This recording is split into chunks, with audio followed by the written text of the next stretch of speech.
Skin কেয়ারের ডিপে দিয়ে যে জগন্নাথ মূর্তি আমি বানিয়েছিলাম, চলো তোমাদের সাথে গল্প করতে করতে আজকে তাকেই তুলির টানে সাজিয়ে তুলি। মহাপ্রভু শ্রী জগন্নাথ দেব আমার কাছে সবসময় বিশেষ। সবাই বলেন উনি মিরাকেল ঘটাতে পারেন। কার জীবনে কি মিরাকেল ঘটিয়েছে জানি না, তবে আমার জীবনে জগন্নাথ দেবের অঙ্গরাগ একটা টার্নিং পয়েন্ট বলতে পারো। প্রভুর অঙ্গরাগের মাধ্যমেই আমার প্রথম পরিচিতি এত মানুষের কাছে। নানান গল্পে শুনেছি প্রভু নাকি তাদের ভক্তদের আনন্দ দেওয়ার জন্য নানান ধরনের লীলা করেন।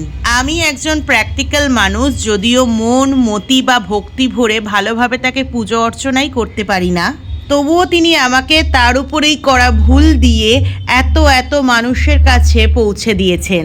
যারা জানো তারা তো জানোই, কিন্তু যারা জানো না তাদের উদ্দেশ্যে বলি, আমি প্রথমবার আমার বাড়িরই এক জগন্নাথ মূর্তির অঙ্গরাগ করেছিলাম।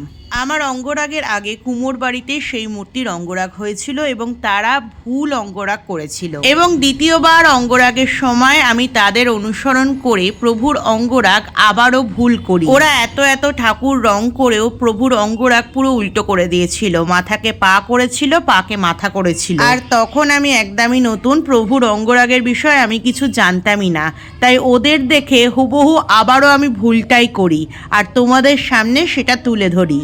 ওই যে বলে না, মানুষ মানুষের ভুলটাই আগে ধরে। আমার ক্ষেত্রেও ঠিক সেটাই হয়ে দাঁড়ালো। রাতারাতি ভিডিওটা মিলিয়ন প্লাস ভিউজ ক্রস করলো। সবাই ভিডিওটাকে নিয়ে নানান কন্ট্রোভার্সি শুরু করলো, আর সেই বদনামে আমার একটু হলেও নাম হয়েছে। সবই জগন্নাথের কৃপা। জানো তো, আমি সবসময় বিশ্বাস করি ভুলটাও করেছি ওনার ইচ্ছায়, যদিও পরবর্তীতে সেই অঙ্গরাগ আমি ঠিক করে দিয়েছি। আজ রথযাত্রার দিনে আবারও প্রভুর অঙ্গরাগ করতে করতে আমার জীবনে ঘটানো প্রভুর লীলা তোমাদের সাথে শেয়ার করলাম। সবাইকে শুভ রথযাত্রার অনেক শুভেচ্ছা। জয় জগন্নাথ।